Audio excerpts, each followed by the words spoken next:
Já voltamos, já voltamos aqui. Estou, estou só esperando a professora Carla retornar, que eu já vou começar. Professor Gleison, um abraço. Eu já salvei as perguntas de vocês, já vou fazer, vão acompanhando. Pessoal, amanhã, professor Tiago Minager estará conosco aqui também. Professor Tiago Minager amanhã é o nosso convidado. Vamos falar muito de processo penal. Vai ser uma live também muito bacana. Quem quiser já pode redigir na sua pergunta, pode mandar aqui, que eu vou seguir na ordem. E vão acompanhando no @Tiram Brasil, no Empório Direito, no meu Instagram, @RodriguesLeonardo037, e também no como o ICP, Instituto de Ciências Penais, tem nos ajudado na divulgação desse projeto, entre outros institutos. Professora Carla, por favor, pode continuar para concluir o seu pensamento.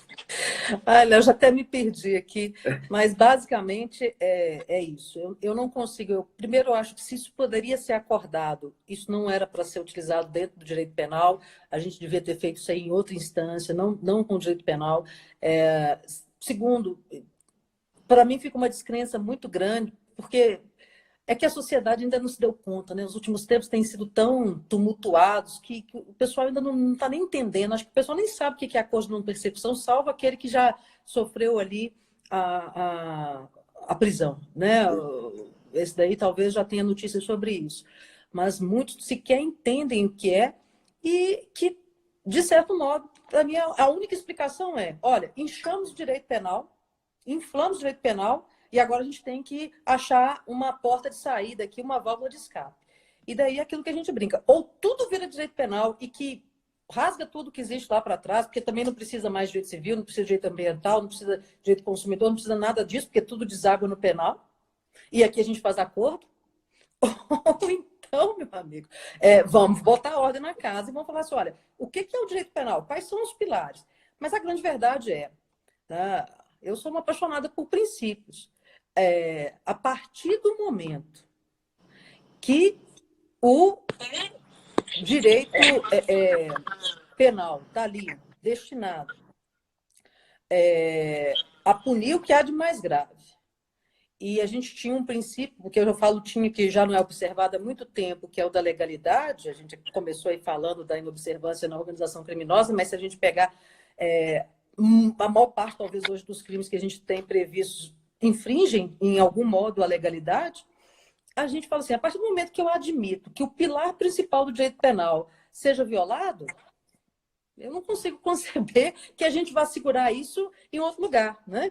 Se eu não consigo respeitar o pilar principal de sustentação, que é a legalidade, como que eu posso querer segurar isso em outras questões? Não tem, né? Começa em coisas pequenas. Eu me lembro de uma discussão, viu, Juliana? Lá na nossa época, lá na assessoria do TJ, com o Gomes, né, com o Gustavo Gomes, e que ele ficava bravo quando eu via, muitas vezes, lá algumas fixações de transação penal, que fixando coisas absurdas, né? Pô, a gente teve casos de juiz determinando que o indivíduo deveria, durante um mês, ir todos os dias a uma determinada igreja e rezar para que a família do juiz não fosse vítima de roubo. Tá? Então, umas coisas assim meio pitorescas, e que a gente falava assim, aí o indivíduo aceitava. Claro que ele aceitava. E aí o pessoal disse, mas o advogado não recorreu. Eu falei, filho, mas não é o advogado que tem que recorrer disso aqui, não. A violação aqui, quem tem que recorrer é o Ministério Público, porque foi aplicada uma pena que não existe. E para o cliente, para o indivíduo, aqui, para o sujeito, tá ótimo. O Ministério Público está falando que basta isso, está resolvido. E se para ele tá bom, é só rezar, doutor? Eu rezo até o dobro que o senhor está pedindo. Né? E aí, aquilo ali começou e ninguém foi dando trela, Léo. Aí começa a criar tipo penal, falando disso, indo observando aquilo, passa por cima daquilo outro, e a gente vai seguindo, vai seguindo. Aí depois eu quero lá na frente, Zé, me desculpa, mas lá na frente, no processo penal, segurar? Não vai. É verdade. Eu admiti a criação né, de motivos para se perseguir um indivíduo e sim, pura e simplesmente sem observar tudo que podia. E agora eu vou querer que lá no final é que eu segure? Não vai, Léo, não tem condições. Então, isso é o que a gente assim tem assistido e me deixa muito sem entender para onde a gente vai, né? Como advogado, a gente vai criando, vai se adaptando, vai fazendo curso, vai aprendendo, troca ideia com um, troca ideia com o outro. Como quem estuda um pouco da ciência, a gente fala assim, a gente critica, critica, critica, mas é o que a gente brinca, né, Léo? Você faz uma defesa muitas vezes hoje. Apresenta lá 5 causas de absolvição, 5 motivos para absolvição, alegando que o fato é atípico. Atípico por isso, é atípico por aquilo, atípico por aquilo outro. A resposta é: autoria e materialidade estão comprovadas. Então, a gente fica fechado num discurso nosso. Todo mundo aqui, a gente se entende entre os nossos pares aqui, mas quando a gente vem para o mundo onde as coisas se concretizam, a gente está falando outra língua. Você está discutindo ausência de tipicidade, violação à taxatividade, e ele está dizendo autoria e materialidade está comprovada. Autoria e materialidade de que, criatura? Eu estou dizendo que não tem crime. Como você está me falando? Mas quando aumentam a pena no artigo 59, dizendo que a culpabilidade é maior porque tem consciência da ilicitude, é exigível outra conduta e é imputável, então só isso, né? Aí eu puxando para o meu campo de maior estudo, só isso já é esdrúxulo. Eu gostava de ouvir o professor Túlio Viana, né, quando ele falava da conduta social. Olha, as condutas sociais proibidas estão na lei penal, mas eu posso aumentar a pena pela conduta social. Qual? Porque o cara bebe e o juiz não gosta de quem bebe?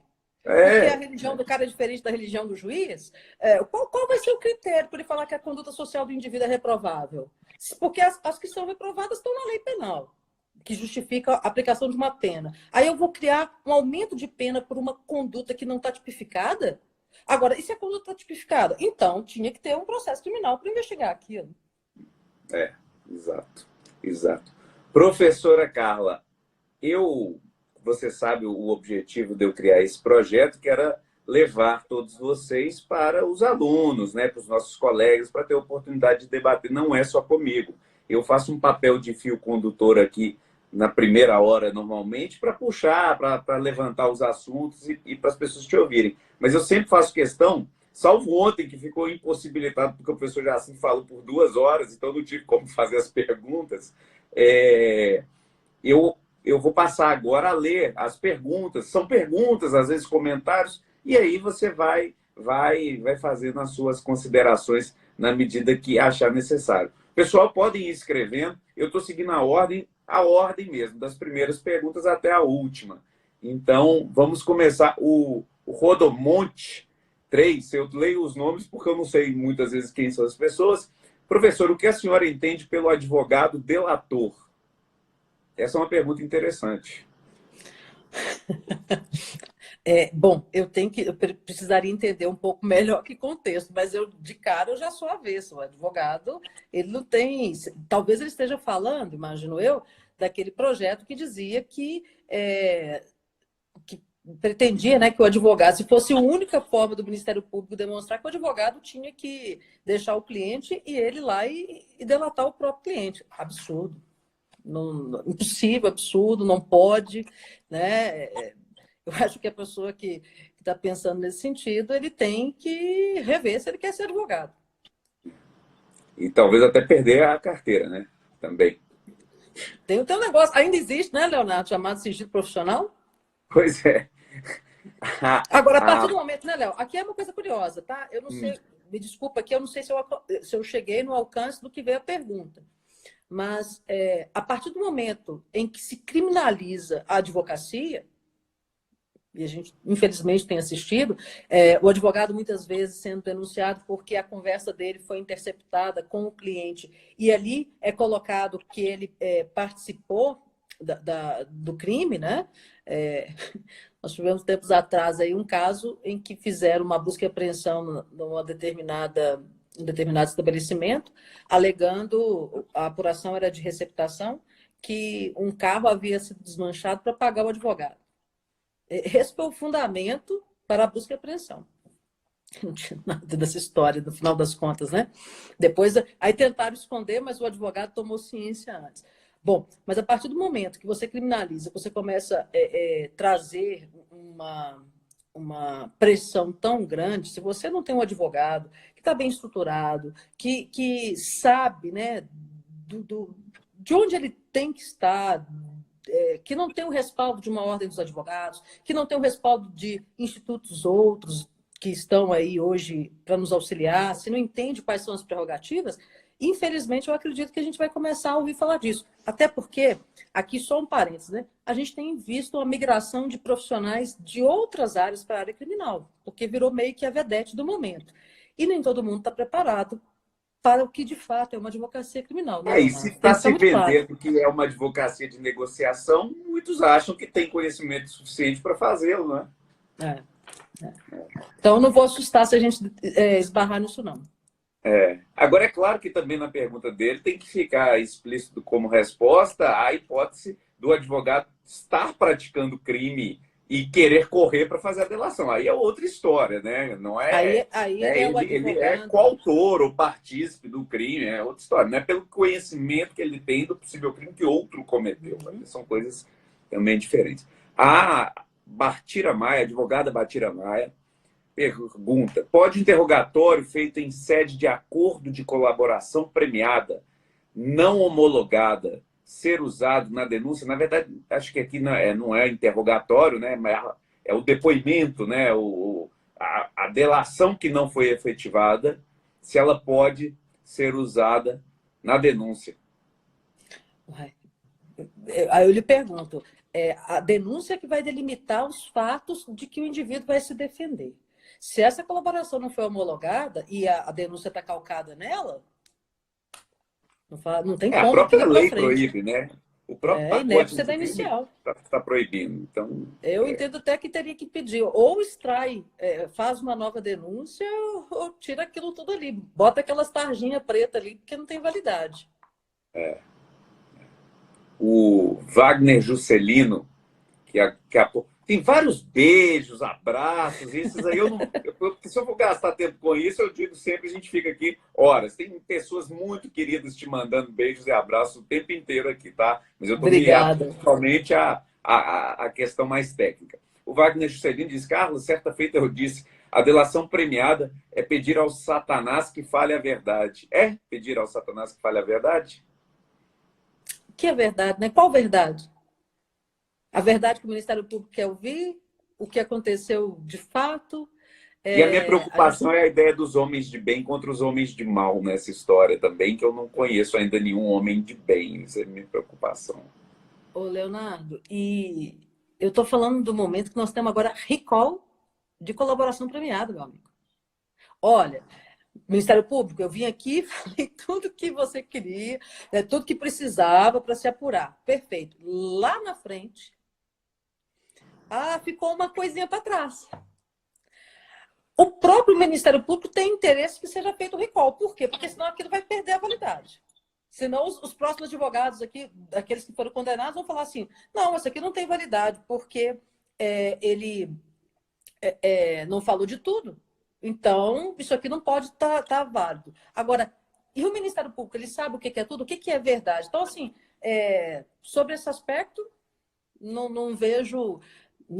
Como eu disse, se para a defesa não tem controle, o Ministério Público também não tem. E nunca vai ter. E, por outro lado, o Juscelino, a gente tem aqui essa questão muito de bem e mal, né? Isso eu tenho também, como o Leonardo colocou, uma certa dificuldade, porque os ditos cidadãos de bem estão aí fazendo coisas que, se aquilo for bem, eu acho que eu quero ser o Satanás. A Ana Jus Barbosa tem receio de que o acordo de não persecução criminal seja utilizado naqueles casos em que nem caberia denúncia, como nos casos de insignificância. Claro, também tenho muito receio e em especial nos crimes contra a ordem tributária. Pode escrever. Já começamos a observar, pela movimentação óbvia dos escritórios, que muitas coisas que estavam engavetadas, sabe aquelas questões assim, dívida de 12 mil reais, estava lá parado que não valia a pena, todas vieram à tona, Leonardo, todas. Para quê? Porque é a forma de buscar o dinheiro. Oh, vamos fazer um acordo aqui, vamos fazer um acordo aqui. Se isso acontece lá nos crimes tributários, quando o Estado está precisando de dinheiro, porque sabe que muitos vão lá fazer, né, vão arrumar uma forma de pagar para não ter que enfrentar um processo criminal, e hoje a maior parte da sociedade sabe a dificuldade que é esse bendito desse processo criminal, você não entende muito como funciona, mas sabe na prática os efeitos dela. É óbvio que o acordo de persecução vai ser feito, vai ser utilizado para coisas que poderiam ser arquivadas, não tenho a menor dúvida. É aquela situação, de novo, a gente compara muito o acordo à transação penal.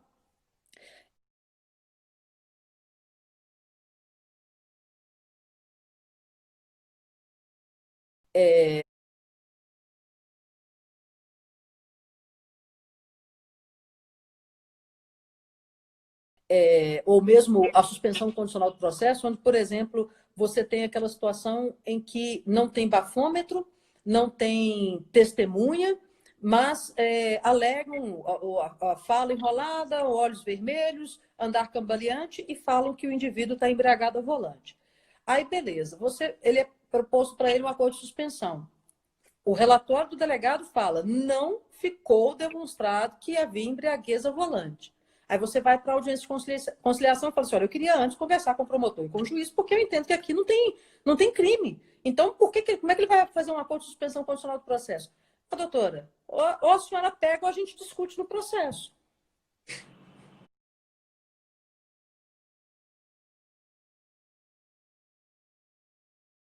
Né? Então, a mesma história, eu acredito sim, concordo plenamente que o risco de questões que anteriormente seriam arquivadas, seja pela insignificância ou por alguma outra forma, né, de a gente excluir o crime, podem acabar sendo utilizadas aí para realização de acordos de persecução penal, em especial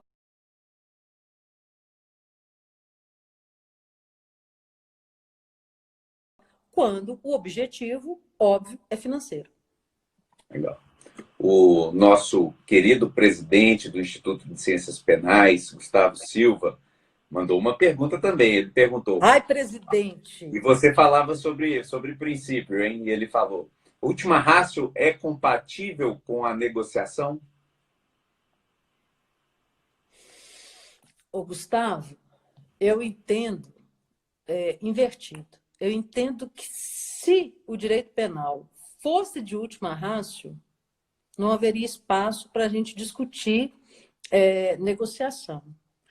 Porque se ele fosse, de fato, utilizado da forma, como fala o princípio, que é só para os crimes mais importantes, quando nenhum outro é capaz de resolver, eu acho difícil que a gente pensar que poderia ser resolvido com um acordo.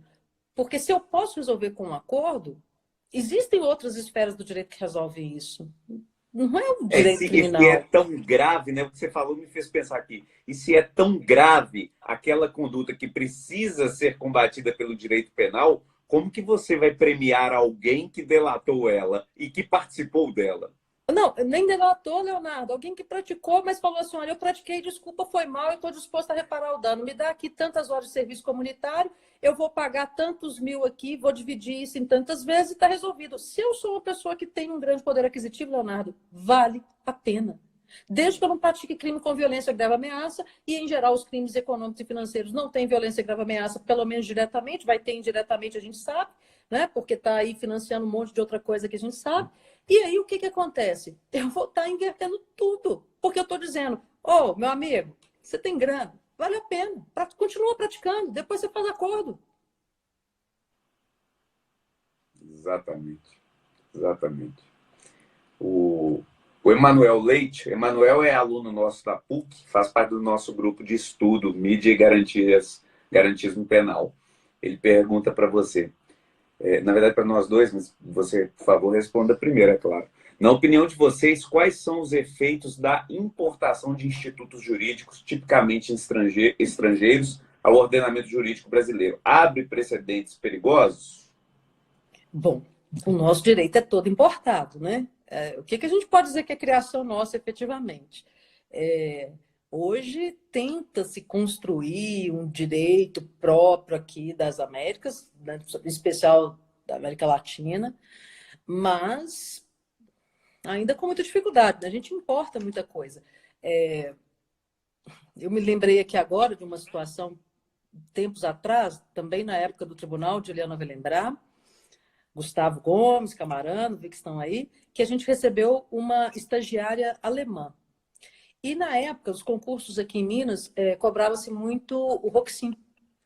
E o saudoso professor Guilherme José Que, virou para segundo ela. alguns desembargadores, quem é Roxin mesmo? Assim, Pois é. né? O Roxin, tinha um desembargador da Câmara que chamava ele de Roxin. E aí, o Guilherme, então, pergunta para ela, Ana Maria, me diz o seguinte, você foi aluna do Roxin e tal? E ela estranhou. Aí ela falou assim, mas você conhece o Roxin? Aí o Guilherme, claro, aqui no Brasil nós estudamos, inclusive explicou a veneração que a gente tem por ele aqui. E ele falou assim, ela falou assim, olha que engraçado, lá na Alemanha ele é considerado aqueles gêniozinhos de laboratório. Eu fiquei muito curiosa, e na época estava, tem tempo, moçada, estava lançando aquele Cidade dos Homens, e eu falei, Ana Maria, você pode levar esse filme lá para o Roxin ver, né? Para ver se ele acha uma solução para a gente aqui?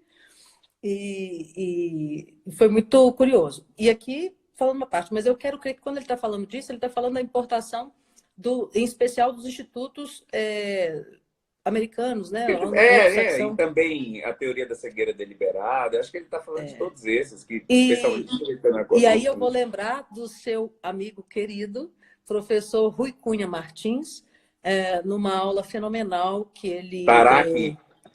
Pô, que legal! Bom demais.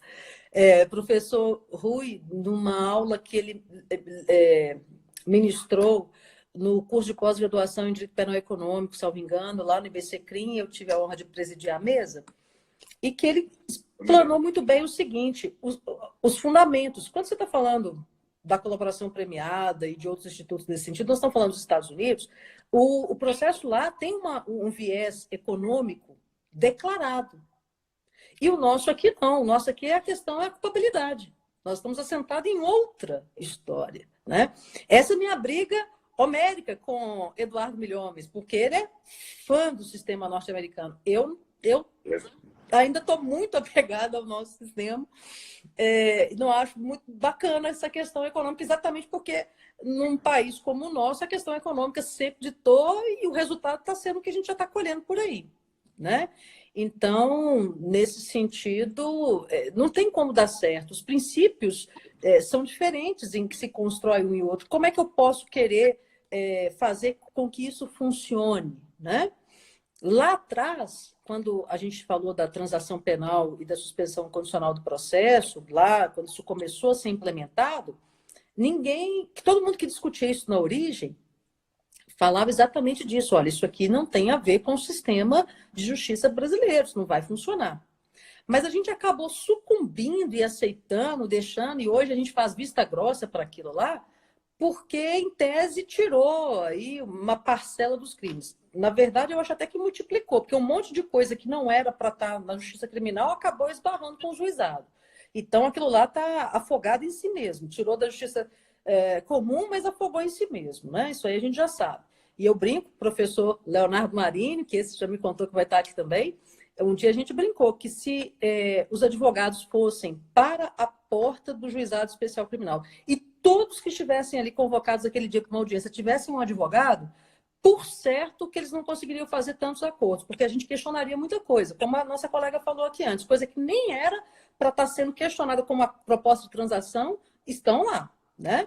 E dizem que a gente atrasa as audiências lá, que a audiência sem o advogado dura 5 minutos, a audiência com o advogado leva 3 horas, porque é aquela fazição de ato lá que não termina. Então, nesse sentido, de novo, a gente vê essa importação. Quando você vai tentar coadunar com a estrutura do direito penal brasileiro, não casa, não orna, não dá liga, não funciona. Eu para responder o Emanuel também, eu penso que não há problema em você conhecer um instituto estrangeiro, estudá-lo e ver se há uma forma de adaptá-lo à aplicação no direito brasileiro. Isso, para mim, não é um problema a priori. O problema é não se estudar direito dos institutos e sair aplicando. Como foi o caso, você disse como exemplo o professor Roxin, foi o caso do professor Roxin se manifestar em relação à ação penal 470, que ela foi totalmente deturpada a utilização da teoria dele, da teoria do domínio do fato, da teoria do domínio funcional do fato. Ele diz que jamais poderia ter sido aplicada daquela forma. Então, o problema nosso é esse. A teoria da cegueira deliberada, por exemplo, ela tem outros problemas que são estruturais pela sua forma de fundamento que é adaptado ao common law, mas não ao civil law. Aí é outra história. Mas, assim, a priori, eu não vejo um problema em se pegar institutos, estudá-los e ver se há possibilidade de aplicá-los no Brasil, né? Mas, assim, copiar e colar, definitivamente, aí eu acho que é esse a grande questão toda, é a crítica que você trouxe, né? Porque o que a gente faz é isso. A gente não estuda por 1, 2, 3 anos aquele instituto e o adequa. A gente simplesmente copia e cola. E esse aqui, para mim, é a grande pega o questão. instituto, copia e cola, ou às vezes até faz a nossa moda, né? Cria uma coisa meio esdrúxula por aí. Mas o que mais me intriga é essa história, sem observar as bases em que se fundamenta, que se sustenta o direito penal e o direito processual penal. Então, a gente fica sempre à mercê do jogo do quê? Político econômico. Professor Eduardo, fique tranquilo que você vai vir aqui para falar sobre o direito penal americano. O professor Ele Eduardo está ficou escrevendo um agitado texto ali. aí, né? Fique tranquilo. A Carol Amorim, Carol N. Beijo, Amorim, Carol. mandou para você. Professora Carla, como fica a questão do uso da confissão do investigado nos casos em que o acordo de não persecução não chega a ser homologado? É a mesma pergunta que a outra colega fez, só que aqui é sobre acordo de não persecução e a colega tinha feito sobre Não, delação.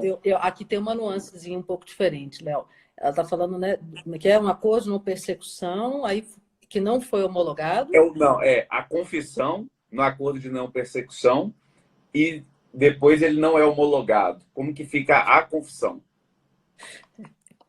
Eu acho, entendo que ela não pode entrar para o processo, por óbvio, se não houve o acordo, e isso faz surgir para o indivíduo, né? Se você agora, se não teve um acordo, eu estou dentro do processo. Dentro da regra do processo, ele tem direito, inclusive, de falar tudo diferente do que estava lá no acordo. Até porque a gente sabe que muitas vezes no acordo eles vão falar não o que de fato era, mas o que é necessário para que o acordo seja celebrado. Ô, Léo, olha só, eu já contei um pouco aí, quem me conhece há mais tempo conhece as minhas histórias no manicômio judiciário aqui de Minas. E lá tinha aquele interno, né, que diagnosticado com a psicopatia, e que, em determinado momento, o diretor do manicômio judiciário me pediu que interviesse junto a ele para que ele fizesse o exame de sanidade mental. E aí eu, aluna, estudante ainda, fui lá, né? Achei bacana. Não, vou lá conversar com ele, deixa comigo. Então, falei com ele, fulano, olha, você tem que fazer o exame de sanidade mental, já tem muito tempo que você está aqui, já tinha mais de 5 anos que ele estava lá, e se recusava veementemente a fazer. Então, ele me disse assim, Carla, eu me recuso a fazer, com essas palavras, tá? Com um português lindo. Eu me recuso a fazer o exame de sanidade mental porque eu li Freud. E os médicos que me examinam nunca leram Freud. Portanto, eles não têm condições de me entender. Aí eu virei e falei assim, mas você tem que fazer o exame. Ele falou assim, o problema, Carla, é que se eu fizer esse exame, eu sei exatamente o que eu tenho que responder para que o meu diagnóstico saia de forma que eu seja liberado daqui. Mas se eu assim responder, eu estarei traindo a mim mesmo. E isso eu não aceito. Felipe Augusto perguntou: E o advogado, essa também é uma pergunta muito interessante, e o advogado que atua em crimes tributários acusado de lavagem de dinheiro?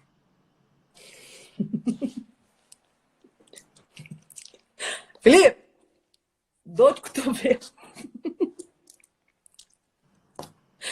Ai, gente, olha, a gente começa a ver cada coisa, né? Como que nós vamos dizer qual dinheiro que não está sendo lavado hoje? A gente consegue? Tá carimbado lá, esse dinheiro é lavado, aquele não é lavado? Tem como aferir isso? Se nem o Estado consegue, como que nós, advogados, vamos conseguir? Né? E aí, existem algumas questões que a gente consegue barrar, são evidentes, mas não são todos. Eu, outro dia, achei graça, né? Uma determinada instituição religiosa que recebe doações. Estava querendo fazer um compliance, viu, Dani? Eu falei assim, por quê? Quando chegar lá o dinheiro do fulano X, que é alguém conhecido pela prática criminosa, vocês vão recusar? Ela vive daquilo. Então, eu não vejo assim, acho que é mais uma forma de querer criminalizar, né, a conduta do advogado. Nós não temos efetivamente como apurar, salvo alguns outros casos, que aí sim, o que eu vou falar? Eu vou falar do quê? Como você disse, do advogado que de fato integra ali a turma que está praticando o crime. Fora isso, meu amigo, dor de cotovelo. O Penido te pergunta, doutora, quando a única prova é a delação, sem provas materiais do que consta na delação, é possível que esta seja considerada? Para condenar, não. A lei deixa muito claro, Penido. Ela fala que você tem que ter provas que sustentem aquela colaboração, né? Inclusive, o pacote também ele foi na direção do STF e trouxe a impossibilidade até de receber a denúncia nesses casos, se não tiver corroborado com provas. Ô, Léo. E nem decretar medidas preventivas também. Ô, Léo, tá bom, ótimo. Tá lá dito que Eu não sei, pode nem você não receber a acredita denúncia. muito no que está escrito, eu já sei. É lógico. Porque qual que é a resposta? No recebimento da denúncia não pode se analisar a prova? Aí você vai impetrar um habeas corpus para tentar trancar, vão falar, não, o habeas corpus não comporta o exame aprofundado. Para! Verdade, verdade. A Justa Clarissa, nossa última pergunta, manda, mas o conteúdo do acordo não homologado poderia ser lançado pelo MP? E se for, qual a conduta que o magistrado deve adotar? Volta para mim, o conteúdo... O conteúdo do acordo não homologado, né? A delação não foi homologada, não pode, a gente falou. aqueles levantamentos. Se ele poderia ser lançado pelo MP. Se for lançado, não podendo, né? Qual é a conduta do magistrado? Ela pergunta. Nós vamos ter que ver o momento em que isso está sendo lançado. Aqui é muito mais uma questão de controle, porque, vamos lá, efetivamente, a gente vai ter que... acho que isso é muito caso a caso, porque eu estou pensando aqui o seguinte, o advogado, vamos supor que seja caso que tenha correios, eu não sei se eles vão ter condições de saber que aquilo foi colocado na mão do Ministério Público, porque o acordo ele é feito de forma sigilosa, então ninguém vai ficar comentando. E o próprio réu, ele vai ter que avaliar naquele contexto se aquilo vai ser bom ou se vai ser ruim para ele, se aquilo que foi lançado pelo Ministério Público auxilia ele ou se prejudica. Porque, eventualmente, embora possa trazer uma condenação, pode trazer uma condenação com uma minoração de responsabilidade e que complique para os correios. Então, eu acho que aí vai ser no caso concreto. A princípio, de um modo geral, eu entendo que não poderia ser utilizado pelo Ministério Público. Tá? Mas vamos pensar numa hipótese dessa, em que ele apresenta aquilo para o Ministério Público, o Ministério não é feito o acordo, posteriormente tem uma denúncia, o processo começa a andar, o Ministério Público se utiliza desse material, aquele material não é de todo ruim para aquele que tentou o acordo de não persecução, e ele vai ficar silente. Os demais não sabem que ele tentou o acordo, aquilo vai passar batido. Perfeito. Só para te contar, você está sendo prestigiado até pelo professor Leonardo Salles, tá? Então, só para você ficar sabendo. Um grande abraço para ele. que Que é a isso? primeira vez que ele assiste a live. Eu estou acompanhando. É, Olha, Léo, seus professora amigos Carla, estão aí, hein?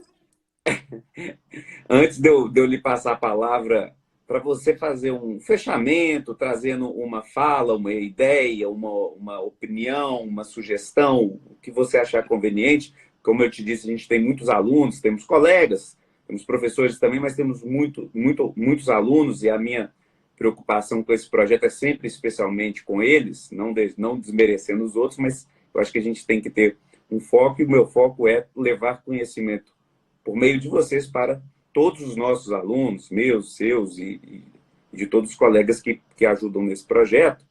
Então, eu vou te passar a palavra para você trazer essa fala, mas antes de você trazer, eu quero agradecer a todo mundo que acompanhou essa live. Foi muito legal, Carla. Carlíssima, minha irmã, obrigado por me dar essa honra. É uma alegria imensa para mim, tá? Saiba disso, sinta-se abraçada no coração. Em breve estaremos juntos, quando acabar essa quarentena. Então, fica o meu agradecimento imenso para você, de coração mesmo. E convidar a todos amanhã a participar, professor Tiago Minager, 19 horas, aqui, @Tiran Brasil, tá bem? A palavra é sua. Obrigada, Léo. Queria agradecer muito, né? Claro, fantástico estar aqui. Como o professor Jacinto falou, superei aí mais um obstáculo, porque eu também era um tanto quanto avessa a esse tipo de comunicação, mas a gente também tem que aprender a ser flexível, né? Somente diante de novas situações que são trazidas na vida. Eu gosto muito daquela história que falam lá do carvalho que é rígido e do bambu. Aquele que é rígido acaba caindo e aquele que é flexível ele consegue se manter de pé. E eu acho que esse é exatamente o momento que a gente está vivendo. Então, te agradeço por ter acreditado nisso. E a idade, ô Léo, você tem a mesma idade que eu, então não tem nada de idade aqui, tá bom? E também não tem problema nenhum com a idade. Mas, assim, queria dizer que para a gente aqui é uma alegria muito grande. Eu acho que o nosso direito ele tem desafiado muito a que a gente procure levar esse conhecimento. Isso que a gente está falando aqui, Léo, não pode ficar restrito a um diálogo entre a gente. O que eu mais sinto falta hoje, e acho que tem incentivado muito aos colegas, é que a gente fale isso na linguagem da população. Porque essa população, tá certo que hoje o encontro da população, de um modo geral, com o sistema de justiça penal está tão expandido, né, que nós temos cada dia mais pessoas. Mas, de um modo geral, eu sinto que eles não compreendem e parece que a gente está tentando defender o indefensável ou falando um juridiquês que eles não conseguem alcançar e por isso acham que está certo, e aplaudem, pedem bis e criam o herói e ficam aí fomentando essa figura e delirando com as figuras. Então, a única coisa que eu gostaria de pedir, porque se não for assim, eu não consigo imaginar que a gente vai fazer qualquer mudança, é que a gente comece a esclarecer, a falar na língua do povo, a falar de uma forma que eles entendam o que de fato eles estão abrindo mão, do que de fato eles estão sendo vítimas, porque para mim isso é ser vítima, né? E a única forma é dialogando, né, explicando bem claramente para eles o que se passa. Então, meu único pedido é que a gente faça aí uma força nesse sentido de sair um pouco do nosso mundo, do mundo acadêmico, do mundo do fórum, e possa esclarecer essa população. É muito triste, tem hora que é desanimador. A gente conversava hoje em off, né, no telefone, antes da live, e eu vejo pessoas que já foram referências nossas no direito, abandonando, né? Preferindo se dedicar a outras coisas. Eu confesso que, diante de muito que a gente tem visto, tem hora que eu me pergunto se não era melhor eu ficar com a minha floricultura. Talvez eu ficasse mais feliz. mas ainda me sinto motivada a tentar lutar e a tentar mudar alguma coisa. E aí, sozinho, a gente não faz nada. Então, o meu recado é esse, que a gente pudesse aí pensar em alguma forma de estar mais perto da sociedade, mostrando para ela, de fato, o que está acontecendo. Senão eles não vão entender e vão referendar esses discursos malucos que a gente está vivenciando aí. É isso. Valeu, Carlíssima, muito obrigado mesmo, de coração. Pessoal, até amanhã,